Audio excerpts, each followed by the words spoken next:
नमस्कार, स्वागत है आपके हमारे यूट्यूब चैनल में। और अब खबरें विस्तार से। राजस्थान की राजधानी जयपुर शुक्रवार को भूकंप से हिल गई। यहां सुबह 4:09 से 4:25 के बीच 3 झटके महसूस किए गए।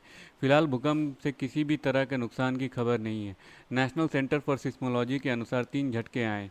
भूकंप का पहला झटका 4:09 पर आया, जिसकी रिक्टर स्केल पर तीव्रता 4.4 थी।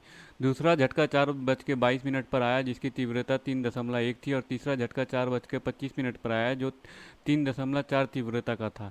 स्थानीय लोगों ने बताया कि एक के बाद एक भूकंप के झटके महसूस किए गए। विस्फोट जैसी आवाज़ सुनाई दी। लोग डर की वजह से सुबह 4 बजे घरों और अपार्टमेंट से बाहर निकल आए। भूकंप के बाद कई इलाकों में बिजली गुल हो गई है। मानसरोवर इलाके का सिपरा पथ स्थित यूनिक प्राइम अपार्टमेंट में रहने वाले गौरव बहादुर थापा ने बताया कि बहुत ज़ोर से बिल्डिंग हिलने की आवाज़ आई। ऐसा लगा जैसे जहाज गिर रहा है।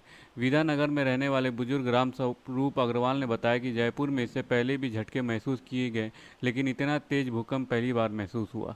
धन्यवाद। खबरें समाप्त हुई। अगर आपको हमारे वीडियो के कंटेंट पसंद आ रहे हैं तो इसे लाइक और सब्सक्राइब ज़रूर करें। अपने परिवार और दोस्तों में शेयर कीजिए और अपने सुझाव कमेंट बॉक्स में पोस्ट करना ना भूलें। धन्यवाद। आपका दिन शुभ हो।